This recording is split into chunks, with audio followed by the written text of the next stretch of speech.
Hello students, today we'll discuss this question. ये question JEE advance 2016 का है और इसकी लैंग्वेज थोड़ी टफ गई थी बच्चों को।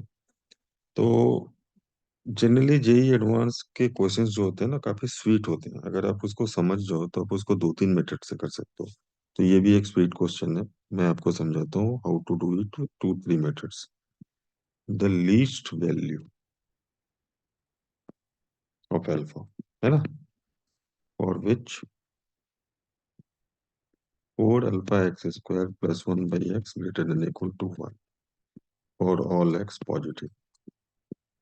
देखो, एक तो ना आप हमेशा याद रखना EMGM। जब भी ये लीस्ट और ग्रेटेस्ट वैल्यू वाले क्वेश्चंस आते हैं तो EM greater than equal to GM का यूज होता है। इस क्वेश्चन में क्यों होगा मुझे नहीं पता, अभी होगा कि नहीं, उससे आंसर आएगा कि नहीं, लेकिन जब भी पॉजिटिव क्वांटिटीज होती है आपको EMGM का कंडीशन पता है कि ये पॉजिटिव क्वांटिटीज में वैलिड है। जैसे मैंने A1 + A2 + A3 divided by 3 greater than equal to, ये जो लिखा A1 A2 A3 पावर 1/3, इसका मैंडेटरी कंडीशन क्या है? मैंडेटरी कंडीशन है कि A1 A2 A3 पॉजिटिव होने चाहिए। अब आप देखो एक्स पॉजिटिव है तो ये पॉजिटिव है, ये भी पॉजिटिव क्वांटिटी है। अभी ये मान के मैं चल रहा हूँ क्योंकि ऑप्शंस में सारे अल्फा पॉजिटिव दिख रहे हैं। तो आप समझ सकते हो कि ठीक है, चलो एक्स स्क्वायर तो पॉजिटिव है ही, एक्स स्क्वायर पॉजिटिव है, 1/x पॉजिटिव है, तो कुछ ट्राई करके देखते हैं इसका। अब देखो, बहुत सारे क्वेश्चन में आपने प्रैक्टिस करा होगा कि जीएम में हम ऐसा अप्लाई करते हैं कि एक्स कैंसिल हो जाए। तो मैं इसको क्या करूंगा ना, ब्रेक करूंगा। 4 अल्फा x² 1/x को 2 बार लिखूंगा, 1/2x + 1/2x, ऐसा स्प्लिट करके। इससे क्या फायदा होगा? जब मैं जीएम लूंगा ना इन तीन क्वांटिटीज का, तीनों पॉजिटिव हैं, तो एक्स कैंसिल हो जाएगा। Now applying EM greater than equal to GM, तो 4 alpha x² + 1/2x + 1/2x divided by 3 greater than equal to 4 alpha x² into 1/2x into 1/2x power 1/3। तो अब आप देखोगे कि ये 2x और ये 4x² कैंसिल हो गया। अब ये जो है ना, इसकी जो मिनिमम वैल्यू है वो अल्फा, इसकी minimum value alpha, minimum value alpha बोल रहा हूँ 1 है, और आपको अल्फा का मिनिमम निकालना है। तो अगर यहाँ पे लेफ्ट हैंड साइड आप 1 2 3 4 5 पुट करते जाओगे तो लेफ्ट हैंड साइड का वैल्यू बढ़ता जाएगा, और ऑब्वियसली वो कंपेटिबली इससे, ये जो क्वांटिटी अल्फा का पावर 1/3, तो अगर मैं 4/3 लिखूं, 2/3 लिखूं, 1/3 लिखूं, सभी इससे बड़े। लेकिन मुझे अगर अल्फा का मिनिमम निकालना है, या अल्फा का पावर 1/3 का मिनिमम निकालना है, तो मेरी जो मिनिमम आएगी इक्वालिटी वो इसके मिनिमम वैल्यू पे आएगी। तो अगर मैंने इसका मिनिमम लिया 1, इसका मिनिमम 1 पुट किया, 1/3 is equal to alpha minimum power 1/3।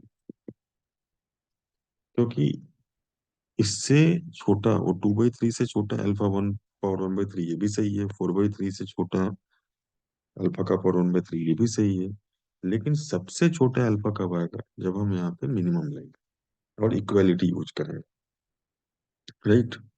Obvious सी बात है, उससे छोटा हम ले ही नहीं सकते। तो क्यूब कर दो आप, तो 1/27 is equal to alpha minimum. तो ये आपका एक वैल्यू, एक मेथड हुआ। ये मेथड 1 आप बोल सकते हो। अब सेकंड मेथड क्या है? तो सेकंड मेथड में बोलूंगा कि आप सेकंड मेथड कर सकते हो ग्राफ से। तो ग्राफ से कैसे करेंगे? Method 2, using graph. देखो, जब आपने ये क्वेश्चन देखा ना, 4 alpha x² + 1/x greater than equal to 1, तो आपको समझना चाहिए कि ये एक फंक्शन का रोल प्ले कर सकता है, y = fx। तो अगर मैं इसको y = fx ट्रीट कर रहा हूँ, 4 अल्फा x² + 1/x, और इसको y = gx, तो मैं मानता हूँ ये कॉम्प्लिकेटेड फंक्शन हो गए दोनों। fx greater than equal to gx वाले कॉन्सेप्ट से ये थोड़ा कॉम्प्लिकेटेड फंक्शन हो गया। बट हम इसको ऐसा भी तो सोच सकते हैं कि हम इसको लिख सकते हैं 4 alpha x²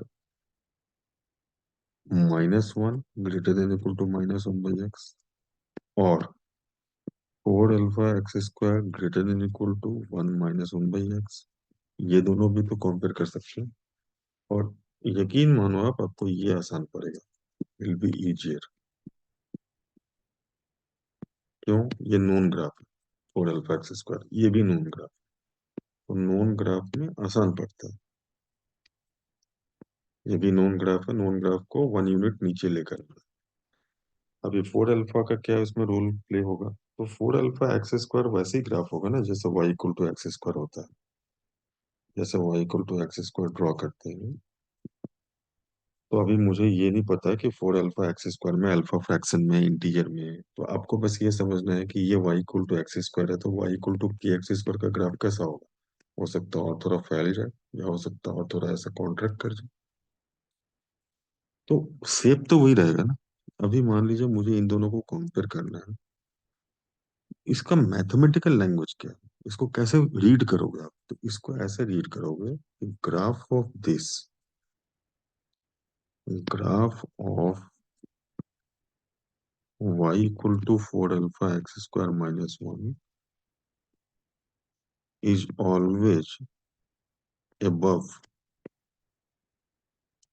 the graph of y = -1/x।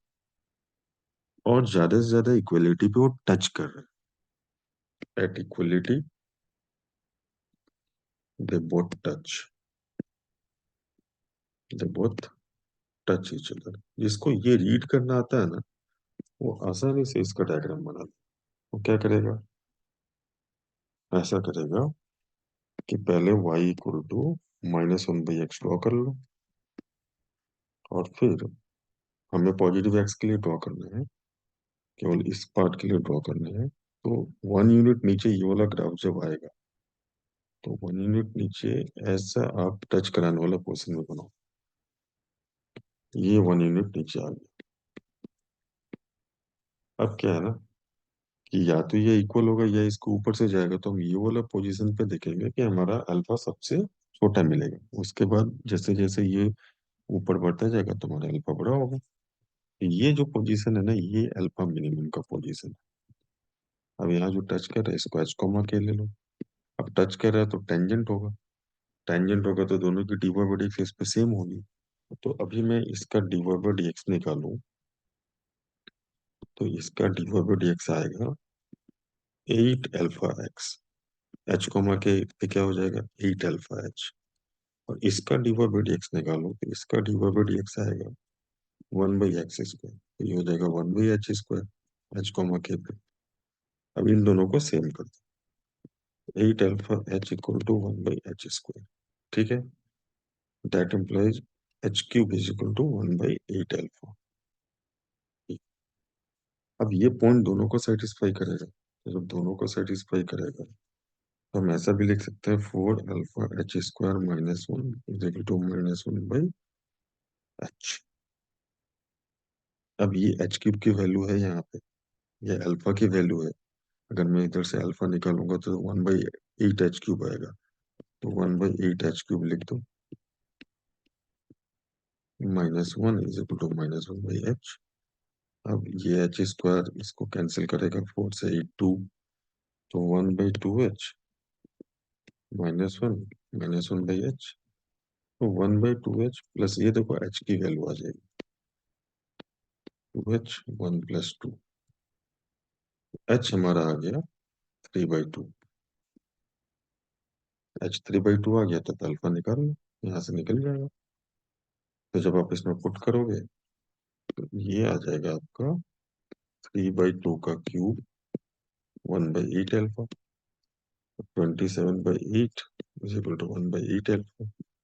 तो अल्फा की वैल्यू 1/27, यही मिनिमम वैल्यू है। आप इसको एक तरीके से और कर सकते हैं। ये अल्फा मिनिमम आ गया फिर से सेकंड मेथड से। आप इसको इस ग्राफ से भी कर सकते हैं। तो इसमें आपको -1/x से ग्राफ में 1 ऐड करना होगा। तो एक ही क्वेश्चन को हमने ग्राफ से भी करा, एमजीएम से भी करा, और आपने देखा कि जब लैंग्वेज क्लियर हो, जैसे ये जो लैंग्वेज मैंने रीड करा ना, कि 4 अल्फा एक्स स्क्वायर -1 का ग्राफ -1/x के ग्राफ से ऊपर होगा या टच करेगा, तो ये टच वाला पोजीशन ही तो लिमिटिंग पोजीशन है।